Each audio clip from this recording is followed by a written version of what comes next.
Wow, that was quite an ending. Hello, everyone. I'm Michelle Cordero here at the ASIS Massage Education, coming with another great live stream today and a wonderful guest. Today we have on Alyssa Haynes, who's going to be talking to us a bit about the overwhelm of business. And we're going to gear it a little bit more towards our students and starting businesses and trying to figure all that out, and where do people go when they're trying to make sense of it all. So I'm going to let Alyssa give us the lowdown of how she got to this place and how she's helping so many people now with figuring out their business needs, and give some great advice, hopefully, for everyone to take away today. So happy to have her on. Alyssa, hello. Hey, hi, Michelle. Thank you for letting me come play with you. Yes. Oh, I love it. I love that idea. Like, yes, we're playing. We're going to have a good time about this. So yeah, we talked a little bit before we went live, and I can't wait to dive more into this topic and just some of the challenges that come not only for people just starting out, but and I'll speak for myself, 20 plus years in the business, and I've kind of had like a regeneration of where I am in my business or my practice, and I'm like, where do I do, where do I go, and what's out there. So I'm grateful for you and the community you're building, and all the great resources that you have. So yeah.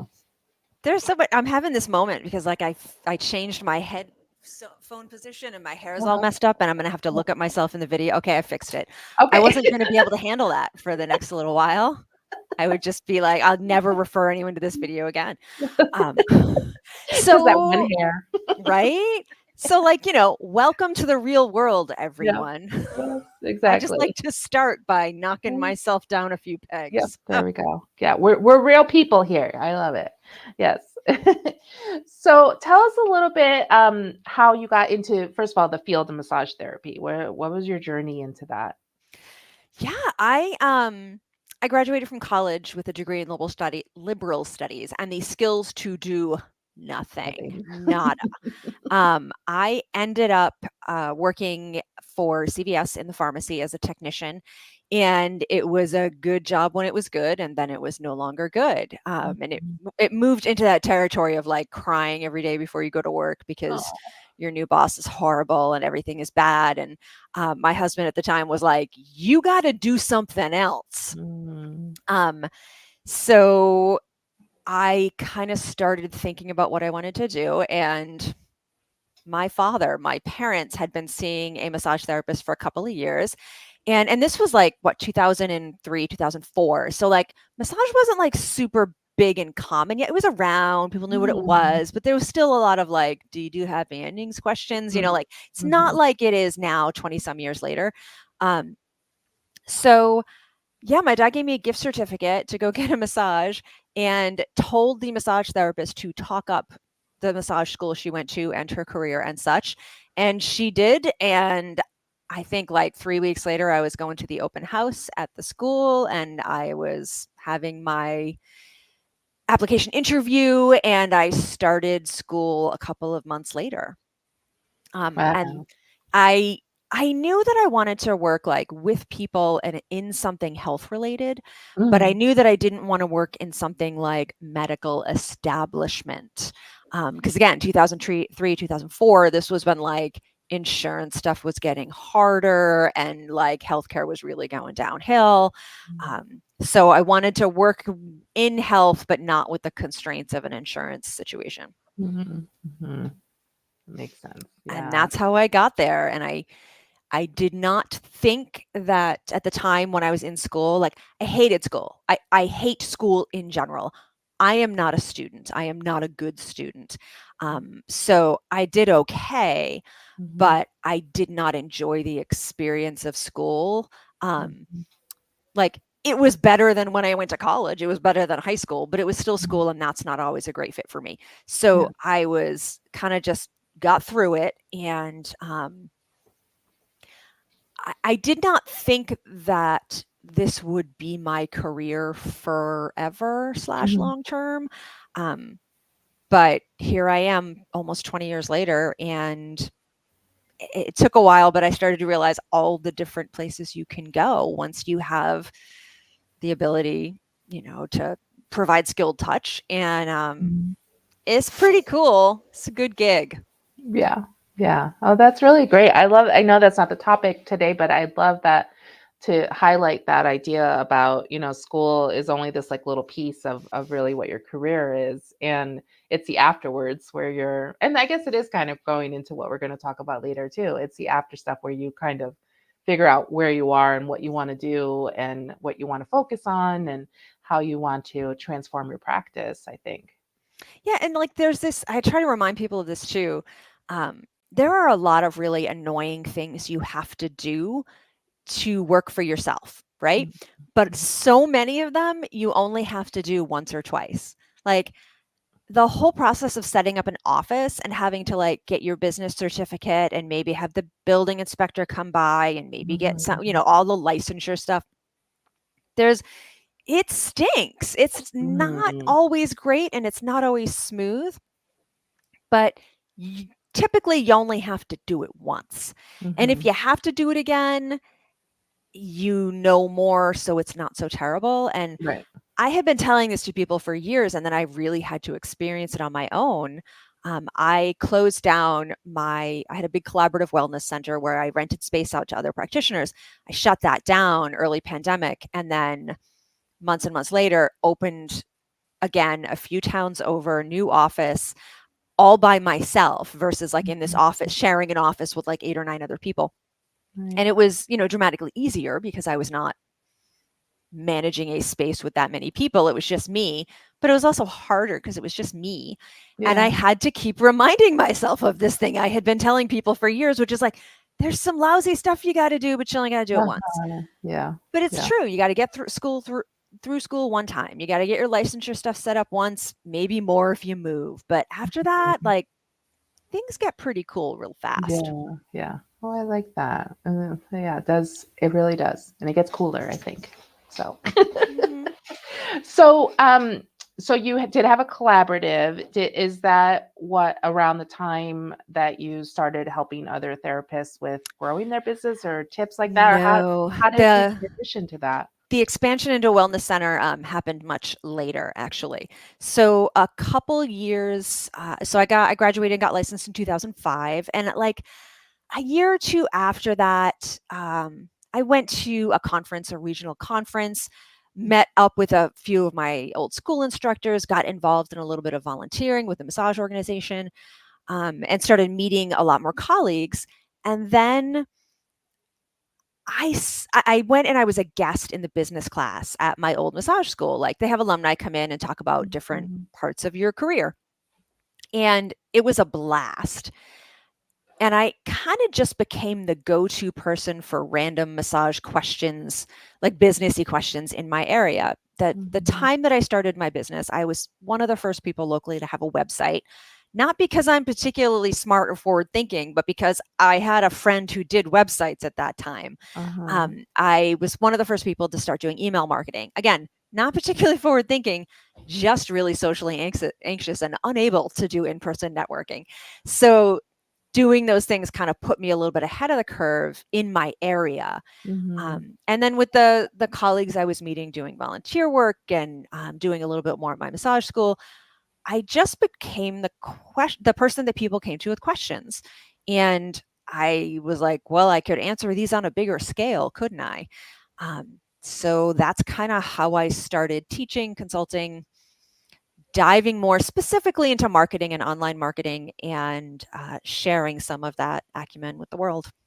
Yeah, and so was that where is, and correct me if I'm wrong, Blue Streak? Is that what the That was like business the was? first iteration of this hot mess, Oh. right? Yeah, it was called Writing a Blue Streak back when like blogs were happening. And it was Mhm. just, I don't want to say musings because it was a little deeper than that, but it was just thoughts, ideas, solutions to all kinds of challenges that we face in our massage business. And there's just always been a void in the business instruction world. Mhm. There's always been a void of resources for micro businesses like us, like one Mhm. person, service based, grossing under $100,000 a year. There's not a lot of info for us because Mhm. small business, I'm air quoting this, for a lot of people is like a corporation with 50 employees or less. Like, Right. it's not relevant to me. Yeah. And there's been a lack of information for people like us. And I really wanted to start gathering that information together in one spot. So Right. yeah, that was that first iteration in 2009, maybe Okay. something like that. Yeah, I remember. I remember. I Gosh, do. it's a million years ago. Because yeah, you're bringing it. It reminds me when sometimes when people say, "Well, where do I get business advice?" and people are just like, "Oh, talk to the SBA, the Small Business Administration," and it's like you go there, and it's all the things for people who have employees who are like completely different types of business. And sure, there's some things on there like this tax form and that kind of thing, but a lot of it is way above what somebody I don't want to say above, like it's a better or more intense, but it's not applicable. And Yeah. so I think that really turns people off to it. Like, oh, if it's going to be this hard, I'm no, thank you. I don't want to do that. So yes. I think part of why I started doing this, and part of why I think I approached it pretty early on as kind of gathering a community of people to peer Mhm. mentor. Um, Twice I tried to get business mentors through the SBA's like side organization score, where you can get like a mentor. And Mhm. one time they gave me this attorney mentor who wanted me to, I had finally expanded and was subletting space to multiple practitioners. And she wanted me to change my business uh, form. I don't know. She wanted, instead of having renters, she felt strongly that I should have contractors, which at the time we already knew was like, if they're going to be anything, they should be W-2 employees, not contractors. So she was like Mm. really encouraging me to run my business in a way that the IRS would not have appreciated. Yes. And then I was like, this isn't a good match. And I got another mentor who knew nothing about service-based businesses. And I was like, I'm pretty sure after having been in business 4 years, I shouldn't know more than this mentor who has Right. no idea what it's like Yeah. to run this kind of business. Yeah. So, and I didn't know a lot, which is why I really started gathering massage therapists together to answer each other's questions Mhm. based on our own Mhm. experience. Yeah. Well, that's great. So did you start the community? So I will, let me put it up here right now so I make sure I show it. So I'm kind of skip around a little bit, but you do have currently a community of massage therapists who are basically that resource for everyone else to be able to crowdsource a question and get that kind of information. And it's through your website and Deep Breath Digital. And I think right at the top it says community. You click on there and you're able to get to where you need to go for it. But before this, because I know Deep Breath's relatively newer in your terms of all your things that you've been doing. Did you have a community base like this before this Deep Breath as well? Yeah, we did. So I don't remember what year anymore, maybe 8 or 9 years ago, I kind of evolved that original blog stuff. Hmm. And at the time, I was like teaching at different parts of the country and teaching online. And um, my friend and then became my business partner, Michael Reynolds, he was like, do you want to like make this a real thing now? And so we did. We rebranded to Massage Business Blueprint, and we created a real online community. We started as a Facebook group, but then we moved it to an actual like online community platform. So you don't have to be a fan of Facebook to be in our community. Um, and it evolved from there. It expanded. It was a lot of resources, tutorials. We had really the first and I think still the longest running massage podcast in general, and also specifically focused on business. So it was like 8 or 9 years of, I think 8 years of weekly or more podcasts is the word I'm looking for there, Yeah. and all about massage business and related stuff. And last year, we sold the business to ABMP because it was this massive resources and stock Yeah. photos and articles. And um, Michael was ready to move on to another part of his career. I was ready to scale back. And so we sold this massive library of resources, although you can still listen to all the podcasts online and on all the podcast apps. Um, and I kind of revamped into this Deep Breath Digital because I had been starting to to create websites, design websites is the wording I'm looking for. Real good at it. There you go. And yeah, and I started a new community component. So it was really nice to start fresh. Mhm. And this community is just all about peer mentorship, all kinds of massage therapists with all kinds of different businesses and career types who are like super nice and Mhm. helpful and fun. And you can ask a stupid question and never feel like it's a stupid question because it's not. Like, Mhm. you can be silly. You can be like, I can't get this oil out of my sheets. What do y'all do? I can't figure out how to talk to this difficult client. How would you handle this? And it's so good because you get a whole bunch of different perspectives, and it helps you kind of hone in on what your policy should be, what that conversation should look like, Mhm. how to make adjustments to your website to make it easier for people to use. It's really, really nice. Yeah. And on top of that, just kind of open community structure, there's live office hours, which is just essentially is an online meeting with me and anybody else who shows up where we troubleshoot each other's problems or just talk about business stuff. And we have power hours, which is an online meeting where we state what we're going to get done for the hour, and then we mute ourselves and we do it, and we report back at the end of the hour, which is ridiculously effective and efficient for people who Mhm. want to be more productive but need accountability. Yeah. And there's a bunch of other little bits and pieces, but the part that really I think people jump in for and stay for is the kindness of the peer mentorship and just the breadth and depth of information you can get from colleagues who have out of this community. It is very likely that someone has been where you are and would be Mhm. delighted to share their experience to help you move through whatever tough thing you're moving through. Yeah, yeah, and I love it. And I posted when I first joined it recently. Feels like recently, but it's been a couple months now. But that I was getting back in the treatment room because I'm doing this administrative work all the time, and I'm really missing the treatment room. And so I felt 22 years in the business, and I felt like a brand new baby giraffe. Like, what am I doing? And I felt very welcome to ask the questions and see what everyone else is doing and know that we can all learn from each other. So I really did appreciate a space to have that where the drama is not there. No So that's drama, no really fighting about helpful. essential oils. Yeah. Like we don't fight about anything. Yeah. I literally I think one time in the past whatever 10 plus years we've been doing this, I think I've deleted like one or two comments tops. Hmm. And that's it. Yeah. And just because usually someone was like probably typing 11 o'clock at night after a glass of wine and they got a little Yeah. catty, but Yeah. and probably it was me, so that's fine. Well, you have some fans. Leslie, who's watching. Thanks, Leslie. She's a huge fan of Leslie's an you. OG, man. She's been around since Yeah. the beginning of all this. Yeah. Leslie's like one of the people I've actually met in person. She picked me up at the Oh, airport uh, one time. Yeah. Anyhow, that's real special people. The that is airport friendship picker right there. uppers. Yes, I Hmm. love it. And yes, stock photos. The stock. I have noticed that those are very very helpful because it's hard to Yeah. find those resources sometimes, and the ones where the people with their little flowers in the hair putting sideways in the Yeah, that is one resource I'm really happy we kept with the last transition is we've got 300 plus massage stock photos that are real people, real clients, all shapes and sizes, all skin tones, massage therapists, male, female, darker skin tone, lighter skin tone.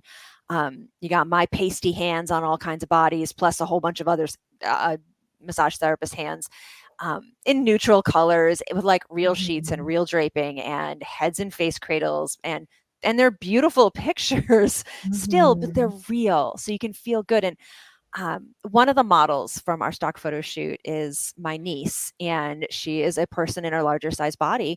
And I see her on so many websites, Oh. and every time I see her on a web, like one of our members or former members who has used our stock photos, I just get a little bit verklempt.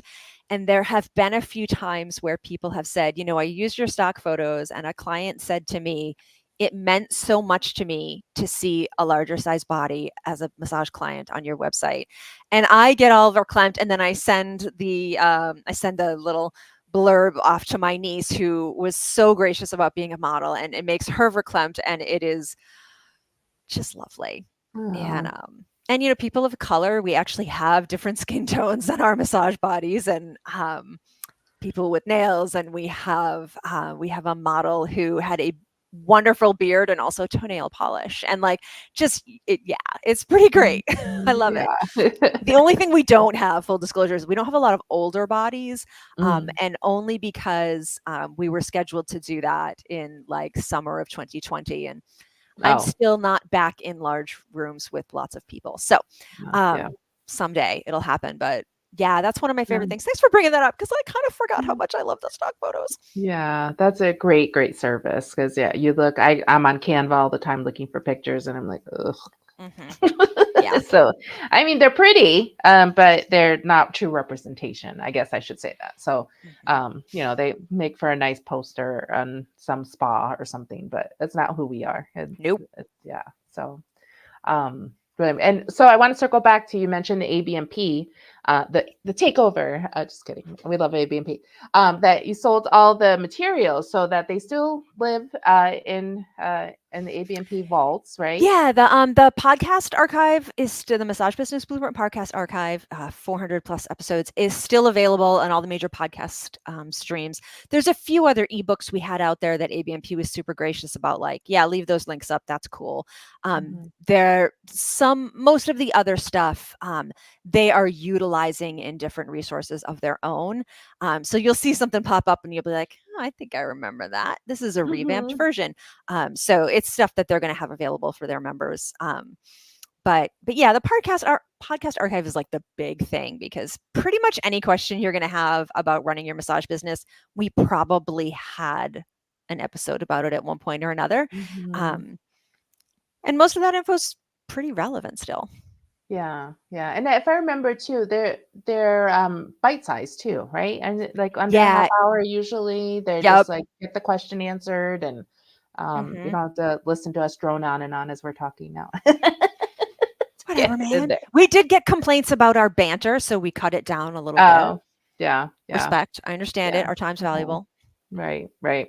So that's really great, and you can find that on any of the streaming service. But you Yep. did mention too, or I didn't mention actually. We should mention that you are continuing a podcast with ABMP Yeah. that we So can I get. It was so delightful because I get to keep working with ABMP. So we have a column. I have a column in the Massage and Bodywork magazine, Pressure Points for Business. So that's in every issue. And yeah, I do a podcast for them that comes out every Friday. And abmp.com/podcasts, or if you just go into your podcast app and look for ABMP, they have a really great collection of different podcasts because Mhm. there's me doing the business stuff. There's Alice and Denny doing hands-on stuff, which you would be like, really? That translates to podcast? It does. It does. It's really Allison's good. amazing. It's really And, good. and she's just like poetic. She's just Yeah. a poetic human being. It's so good. And Ruth Werner Mhm. has her pathology podcast. And now they've got this really neat rotation of massage therapist instructors who are creating episodes about different things. I think Whitney Lowe had one last week, and so they're doing some really neat things as well as their archive from the past couple of years. That's just really, really good. So Yeah, yeah, yeah. I know I listen to them all the time, and I do. I love yours. I love particularly the one you were worried about. And you mentioned that you were going to get a lot of flack for it. Did that happen? Or no. So that was the episode about uncompensated caregiving, right? mhm, Yeah. mhm, So I started off the year by talking about this topic that had been rolling in my head for a while about how the field of massage therapy is like 80 something percent women, right? And mhm, so many of us start this career or run our businesses the way we do because we need flexibility to raise our families, and being in that sandwich generation now of having parents who are aging and needing a little bit more attention.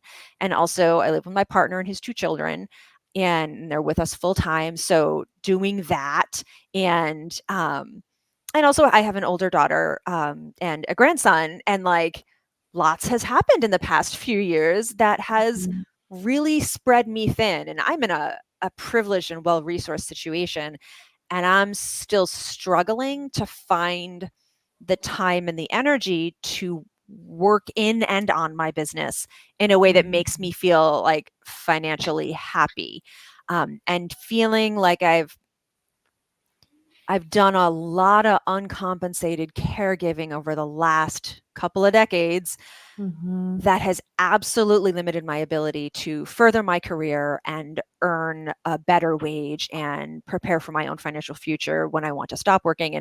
And so yeah, having an episode about that and just being willing to look at your life and see where maybe you're missing opportunities because you're not standing up for yourself, or because you're not having the difficult conversations, or because you're throwing yourself on every grenade, or because you're not asking the people around you who love you, who will support you, you're not giving them the tools and the information they need to support you. Mm-hmm. Um, yeah, there's so much there, but Yeah. I Yeah. didn't get too much flack. I got one person who was like, "You're selfish." I'm like, "Yes, yes, I am. I'm Ooh. selfish, knowing that women are like 5 times more likely to live in poverty after the age of 60. Well, thank you very much, but I need to bulk up my own social security and retirement Right. accounts because ain't Yeah. nobody else doing that for me. No Yeah. rings on this finger, folks. Yeah. Like, so yeah. Yeah. Yeah. Wah, wah. No, it's great. But I've no we met one time in person like probably 18 years ago or something Mhm. like that at an AMTA convention. But I've been like stalking you, I guess I would that's the best way to say it I'm comfortable since with the that. beginning. So I've always been very, very impressed with the way that you handle tough conversations and are not scared to have them. So and bringing up topics that maybe other people just don't we don't talk about that. You're like, you know what, I will. So Yeah. it's I don't know that I definitely took the yeah. best road to being cozy with uncomfortable conversations. I Mhm. think very early in my life, it was a total lack of awareness that other people were uncomfortable. Um, and just in general, being a very blunt person. And I didn't do myself any favors with that approach for a long time. I think I've gotten better. Mhm. And working with massage clients in the way that we do, and the responsibility we carry to help them be comfortable, but also give them the boundaries around that, I think Mhm. has, you meet someone and 5 minutes later they're taking their clothes off. Like, it's Yeah. weird. So Yeah. it was a couple of years before I could even say like underwear. So Yeah. you can leave your underwear on or off. And Mhm. like, I still feel a little about it sometimes with Mhm. a new client, but yeah, we just gotta, I found that life is much easier when you're able to just articulate what you want and need. Mhm. Mhm. So if you can do that in a kind way and sometimes in a gentle way, you'll probably be fine. But Yeah. you have to be willing to cringe and clench a little bit first. Yeah. Yeah. I know that's a tough one. There were I was just getting teased earlier today that I've actually made improvements on my I don't say meanness that's happened. And the person who was being told this, she laughed so hard because she's like, I don't know what you were before because you were when it's like Well, you're a woman yeah. who actually knows how to firmly state something. And Yeah. so I think we Well, know what I've been that makes working on you, that. I've been right? working on it now. Like, yeah, Oh, I'm but a like even that, even in the last 20 years, the evolution of that, of aggressive women to assertive women to, like Mhm. empowered women is like, Mhm. I don't, that that has been really miraculous to watch. Yeah. And my nieces have been really, I was like in my 20s when they were both born. So watching them grow up with the assumption that they would not have limitations placed on them because of their gender has been Yeah. really empowering for me. Um, Mhm. and it's a strange place to be. Like, I think, I don't know, I'm kind of younger Gen X on the edge of millennial, and I'm like a very late bloomer and a slow learner, and that puts me, I think, a little bit more into the elder millennial Uh-huh. stage. But I feel like I clench at too many things because I'm still a little bit of an old lady, but also I think I'm like aware of how that Uh-huh. clenching is wrong Yeah, and yeah, silly and knock it off. yeah. Um, but it's also been really helpful to for the women ahead of us. Ruth Werner has been so gracious over the last couple of decades that I've known her, in talking about what it was like for her to be the primary wage earner in her family, and what it was like Mhm. for her to be the person who traveled even when her kids were little, and her husband was the one that was home with the kids, and certainly had his own job, but she was the primary wage earner and the secondary parent for a long time. And a handful of other women who have been really gracious about talking about their experiences in that position Hmm. certainly made me feel more comfortable about being in that position. Yeah. So yeah, good job on you for being assertive and clear. Yeah. It's been a long journey for me. Yeah. So I've been, yeah, a little more mousy and getting out of my shell a little bit, but yeah, it's good. Yeah.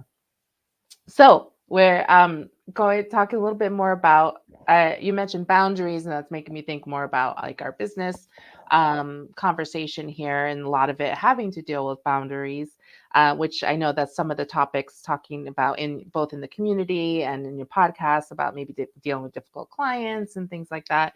And I think about our students and talking about learning how to be assertive and things as well.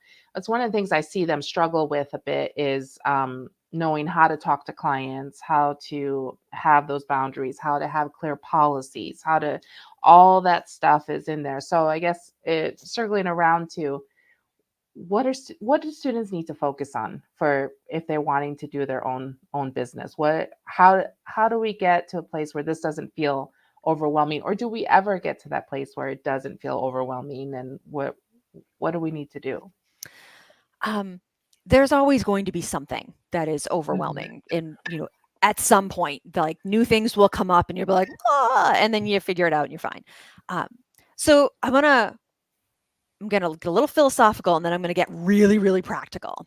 Mhm. So the first thing to remember, I think, for anyone, your massage career, working for yourself or working for other people, it is essentially rooted in two things: your reputation and your relationships. And these can help you or they will harm you, Mhm. but that's what it's about. It's about your reputation and your relationships. So if you want people to think you are a massage therapist who is reputable and reliable and safe and thoughtful and uh, vigilantly guards their confidentiality, like, you have to act like that person, right? Mhm. And now is a really good time when you're in massage school to start acting like a professional. Whenever you are in that role of being a massage therapist or a student, whenever the topic of you being a massage student comes up, whenever you practice on someone, whether it be your best friend or your friend's coworker who could use a massage and was happy to be a practice dummy for you. Anytime you are in the situation where people know you're a massage therapy student, act like a professional. And that is going to teach people, especially the people that you know and you might have some dual relationships with, like dual relationship being like, it's my brother, but he also comes and pays me for a massage. Um, Managing those dual relationships, acting like a pro when you are in a situation where you should be, um, is going to help so much with boundaries. So when my sister-in-law was on my massage table when I was in school, I was not cracking the same jokes making fun of my brother with her that we did when we had coffee the day before. She was my massage client. I was thoughtful in what I said. And I treated her like a massage client without there being that overlap. Now, there's always going to be a little bit of overlap. So, after years of working with, let's say, whatever, my sister in law, my friend, whatever, yeah, sometimes conversation's going to come. It's fine. But Mhm. you want to be hyper vigilant at the beginning because it is it's much easier to like relax your boundaries later than it is to regroup them and make them stricter later. Mhm. So this begins in acting like a professional whenever you're around somebody that you might have a massage business relationship with. Um, and this is a good way to really prime those people, especially people you're practicing on as a student. It's really a good way to prime them that you're a pro and massage is not always going to be free or super cheap at a student rate. It is Mhm. great to prime people now to say things like friendly, happy things like, I'm so glad we were able to get this practice session in because eventually I'm going to start charging for this. It's going to be my job. Because, and you can say that in a way that is friendly and happy and not like, you're going to have to pay for this one day. That's not how this rolls. But it's really good to start saying those things out loud in a friendly manner, because that's going to help you work towards like, and here's what I'm going to charge you once you actually graduate and you're legit and you can charge people. So acting like a pro, priming people for that formal, for lack of a better term, professional relationship. Start doing that now. If you are able, if you have people you're practicing on, even if like, use them as practice, not just for hands-on, but also for your business protocols. So if you're working on somebody, you might be having them fill out like an intake form required by your school. Ask them, can I keep your contact info in like my potential client file, so that when I'm moving forward and building my business, I can, practice my marketing emails on you. Ask for that permission. And again, that sets a tone like, this is going to be legit soon. And I'm going to treat you like a real client. So even though you're my sister-in-law, you should not expect free massage. Maybe I'll choose to give a family discount, maybe not, but you're really priming that. So collect contact information and keep it organized, a spreadsheet. If you're a paper and pencil person, whatever, a ledger book, a journal, whatever you're using, but collect all the contact information as you are allowed to do so, on the people you practice on. Get a work phone number. Sure, you can use your personal phone number. And yeah, I've been doing that for 19 plus years. We didn't have like secondary phone numbers able to be put into your we didn't have smartphones when I started. I would have, if I moved like cities today and started a new massage business, I would not use my personal phone number for it. Get a work phone number. You can use Google Voice. It's a free service. You can have it route right into your cell phone. Customize your outgoing voicemail message. Don't let it be just like, you've reached 999, blah, blah, blah. Say, you've reached Alyssa Haynes, massage therapy student. Please leave a message after the beep. I'll get back to you as soon as I can. Use proper verbiage when you are talking to people and when you are texting with people. Use all the ridiculous emojis and abbreviations you want when you're texting your mom. Don't use them when you're texting your mom to set up her appointment. Or, like kind of just get used to using real talk and professional language when you are communicating with clients or potential clients or personal relationships who are acting like clients in that situation. Right. Create a proper email address. This is not a time to be using your fuzzybunny@yahoo.com email address. Email addresses are free. Use your name or some whatever, like something that is appropriate. I know not every, like there is literally nobody else with my name. I'm very fortunate. I have a very rare name, spellings, all of that. But that's not the case for everybody, but make sure it's something appropriate. That's not absurd. Clean up your social media. If you plan to work for yourself, now is a great time to just go through the history of any social media platform you've been on. Either remove any pictures that would make people question your intelligence. You don't need to see a picture of you funneling the beer 15 years ago when you were at that party. So either remove those kinds of things that might make you look a little less than trustworthy, or make sure that you're locked down so only your personal relationships and people you trust, because you can screenshot that crap, people you trust have access to that. Now's a good time to just clean that up. You'll probably go through in your history and be like, yeah, I don't need a memory of that situation anyway. So it's usually good to just do that kind of purge on occasion, but clean it up. If you're going to work for yourself, if you could be in a situation where anyone's going to Google your name, clean it up. Yeah. What's next? If you think you might work for yourself, get a website together. And you don't have to spend a lot of time on this. And if all you do is register a domain name, your own name, if possible, or some combination of your own name and massage, if that's all you do is like spend $10 to keep that domain name for a year, and then maybe build like a free website through Weebly or a platform like that has free website option. Google Sites has a decent one. If you think you might work for yourself, now's a good time to start messing around, looking at other massage websites, and maybe using a free service to build yourself a little website. that so you can start thinking about that because it's a really useful skill to like have a clue what you're starting to do in Mm-hmm. putting a website together. There's people you can hire like me, but if you're starting your business on a shoestring, that might not be a great option for you. Mm-hmm. And the last tip here is to explore your networking options now.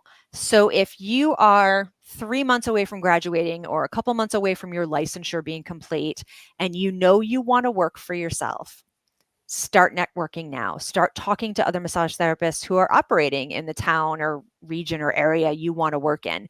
If you can, go pay for a massage, meet them, tell them you're so delighted to meet them and you're so excited about your massage career. If you know you're going to work for yourself, go as a guest to any kind of local networking event, formal networking groups, chambers of commerce, local, hyper-local networking groups, women's networking groups. You do Mm-hmm. some Googling, business networking, and your town name, your city name. Um, you will find some groups. Usually you can go as a guest for free or very cheap to any kind of event some of these groups might have, regular or special event. Go now. I'm a massage therapy student. I'm expecting to be opening a business in this area in 6 months. Mm-hmm.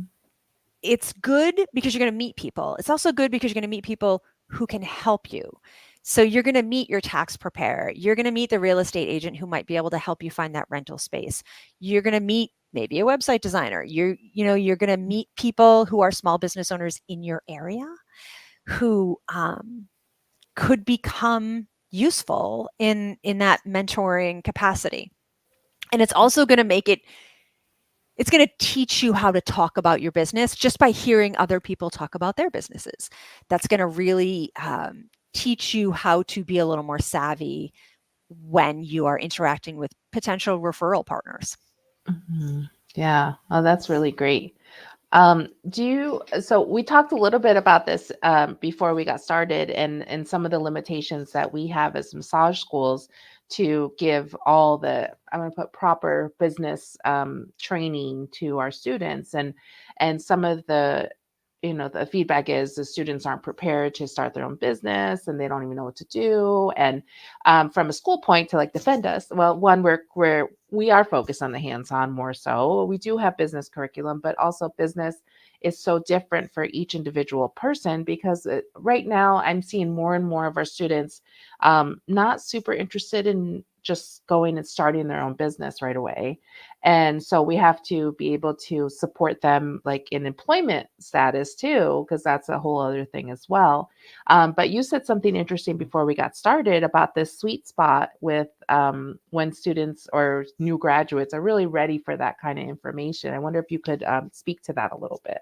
Yeah. I mean, I think when you're in massage school and you're learning the hands on and the pathology and you're getting your practical hours in a clinic or whatever, like you're just worried about accidentally undraping somebody's chest. Like, right? Like Mhm. you cannot be learning the ins and outs of a business checking account.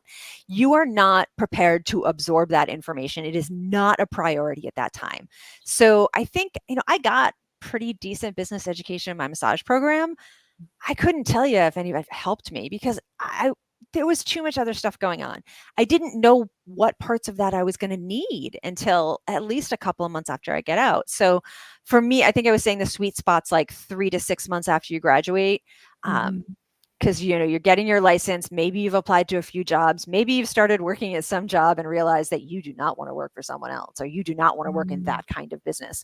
And I do want to kind of go back to note like all of these things that I mentioned um, that a student could get on top of, like organizing contact info, getting a good work phone number, getting a good online presence and email address. This is all relevant to people who might want to be employees as well. Because Mhm. if you present yourself that way for a job, you're going to look better than, the Yahoo down the street who's using like I'm a Fuzzy bunnies. Samantha at gmail.com as her like email address for her work contact. That's not good. Yeah. Um, Mhm. so yeah, like we're not ready for the education at that point, but when you start to realize when you start to do things like, I gotta find out how to get a business certificate, that's when you're like, okay, I'm ready for some people to tell me how they have done this in the past. But Mhm. it doesn't come until at least 3 to 6 months out of school. Yeah. Yeah. I think so. I think most people that even when I hear they want to work for themselves, they'll say, "But I want to get started somewhere else first and kind of get my feet wet and kind of work out where what I want to start focusing on." Because that's another thing we hear from people. They don't know how to do all the modalities. I'm like, We don't even teach you all the modalities, let alone teach you enough that you're like the expert on any of them." So this Nope. is the time to start figuring that out. Here I am 20 plus years in my career and I've totally shifted in some of the things I'm focusing on now. So there's never you're never going to be exactly where you need to be with that. So things really do change as you're learning more about yourself and where you want to work. And like you mentioned, you start out somewhere and maybe realize, okay, this isn't a good fit for me. And I'm an example of that. I just took the first thing that came my way. Someone offered me a position in a salon. And I'm like 2 days into it, I'm like, what am I doing here? Like, this is not a good, they're great people and everything, but it was noisy, it was smelly, it was like, it just wasn't the right fit. And so I transitioned to start working for myself as well. I kind of went a little too far. I think if I had to do it all over again, I would find a room to sublease from somebody else instead of like, I want a business. Yeah. So I learned from that as well too. So um do you see a lot of people like kind of like, well, I should be my own boss because that's what massage therapy is for, and like I don't know where to find my footing or what I'm supposed to be doing. I think there's a lot of people who end up working for themselves, not because it's something they really wanted, but because they simply couldn't find a good employment gig. And I Mhm. know a handful of people who work in and or run um, places where they have multiple employees. There's a bunch of different massage therapists. They're properly treated like W-2s and love it because they've got great Mhm. bosses. The bosses have taken time to hire a great combination of people. They're happy to direct clients to the massage therapist who's most going to help them versus a real competitive environment. There are plenty of people who work in places like that, but there are not enough places like that for all of us. Mhm. So I think a lot of it comes from not finding the right environment where even though you wanted to be an employee, and also needing more flexibility Yeah. in your schedule. It's hard. It's a lot harder to tell your boss you can't come in because your kid is sick, and then your boss has to go feel embarrassed calling a client than when you are the person in charge and you can just say, "I'm so sorry, my kid is sick. I've got to cancel. I'm going to call you tomorrow. We're going to get you rescheduled as soon as possible." Like when you're the one providing the flexibility, it's just a lot. It's a lot less Yeah. pressure. Mhm. It's pressure. I shouldn't say it's less pressure. It's different pressure Yeah, yeah. that suits some of us more. Yeah, yeah. Do you hear from people who do the self-employment thing and then say Oh mm-mm and yeah, go back into employment or leave the field because of that? yeah, absolutely. It's always a little bit sad to see someone leave the field because they either didn't like working for themselves or they simply didn't have the support that they needed at the Mhm, right times to be able to mhm, build a foundation and work for themselves. Yeah, not everybody should be self-employed. Sometimes it stinks. Like mhm, sometimes I'm very tired, and especially like the first 10, 12 years of my business, a lot of it was hard. And like, mhm, I started my business. I was lucky. I had low overhead. I was renting in a chiropractor's office. He was great and supportive. And, um, but I got divorced and then opened my own location on my own. And like, sometimes I think a lot of the reason my business did as well as it did is because one, I didn't have anything else to do. I was like super codependent on my work for like 2 years because I had gotten divorced and I was sad. mhm. And also because I got divorced, I didn't have another income coming into my house. Like Yeah, I yeah. had to make it work. And then I had been getting health insurance from my ex husband, and then that stopped for legit reasons. And all of a sudden I had to buy my own health insurance. And I'm lucky because Massachusetts was like had their own exchange essentially Uh-huh. years before everyone else. So I was able to do that. But I was like, oh my God, it's another bill. Mhm, And I had to hustle. It was hard. It was yeah, good. It's what I needed. It got me where I am. mhm, There have been certainly times over the last 19 years where I've been like, maybe it's okay if I don't want to do this anymore. Maybe it's okay mhm, if I just want to go work for someone else. every time it is a thoughtful exploration of my wants and needs, Yeah. as it should be, right? And every time I've gone through that, I have felt better about jumping back into my own business, and putting the necessary effort into it, emotional and physical Mhm. effort. But it's a conversation. It's an ongoing conversation, and I think that Right. it's like that no matter what situation you're in. Yeah. Yeah. Absolutely. Got it. A lot of self-evaluation and honest conversation with yourself too.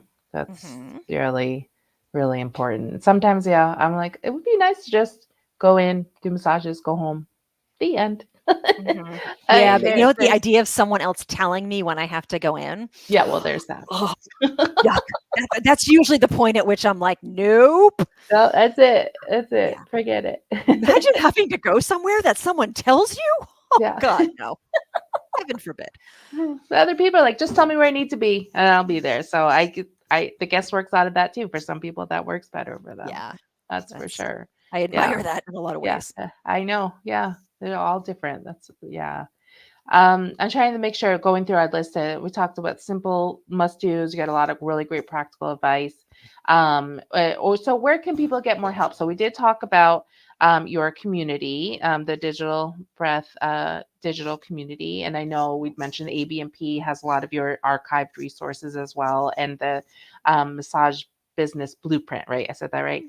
Yeah. Of You the can pretty whole much podcast. Google my name and find all of Yeah. these things. You Yeah. don't have to remember any of the names of them. Yeah. Yes, there you go. Remember We gotta make me, sure you're you fine. spell it right, It because we even have the comes up if you're a little bit off. oh, Yeah, okay, it's pretty yeah. fun. I love it you have a name like mine too, mine's not, as much a challenge as yours, I'm sure, just the 1 or 2 L's, most people know to ask that, but yeah, I can imagine you've had challenges your whole life. It's Yeah, fine. yeah. You Um, made peace with that. yeah, I mean, listen, any question that you have about running your business, somebody somewhere has an answer. So Google it. Um, Mhm, and you're going to hit upon a resource that will help you. And you might hit upon a resource and be like, this is the most ridiculous thing I've ever read. Whatever. Google it again with different words. mhm. Um, and I love hearing from people. So if you have a question, email me, Alyssa at deepbreathdigital.com. Or again, Google me. You'll find 100 different ways to get in touch with me. Um, and I'll send you the right place, even if it's something I can't help you with, which is Yeah. it's rare that I can't. It's very rare for me to not be able to find someone to help you answer the Mhm. question that you have if it's tangentially related to massage and or business. Yeah. Um, but yeah, the help is out there. Like talk Mhm, to especially like other massage practitioners in your area. You might have to visit a few people to find someone you click with who you're like, hey, you want to have coffee? But they're out there. We're out there. And mhm. it's not don't be afraid to poke around and ask people questions Yeah. because Yeah, you'll I think usually find an more answer. people are open to that. I know some people are like, "Oh, well, we're competitors." I'm like, I don't think most of us feel that way. And if they feel that way, then that's obviously not the right person for you because we could set up shop in the same building and specialize in the same thing, and we're still not competing with each other. Like I it's had just not. 5 or 6 massage therapists Mhm, sharing space all in the same office. Like there was every so often there'd be a little insecurity. One of us would be like, but or like when someone would come and start working out mhm, of the office. But you surround yourself with people who do things that complement your work. It's not competing with your work. Like, I mhm. think out of the 4 or 5 of us, only one of us wanted to do pregnancy. Only one of us did craniosacral. Only one of us wanted to work early mornings. So like Right. there is always a way to fashion your business so you can collaborate and not compete. Yeah. Yeah. 100%. Yeah, I love that. It's one of our mottos here. I love that feeling. And you know what? I'm trying to get better at self promotion.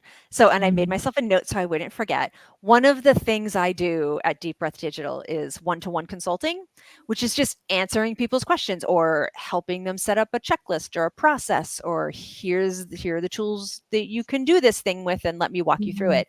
And I offer that on a sliding scale because I really want people to be able to afford the help they need, even if it's at the mhm, very beginning of their career.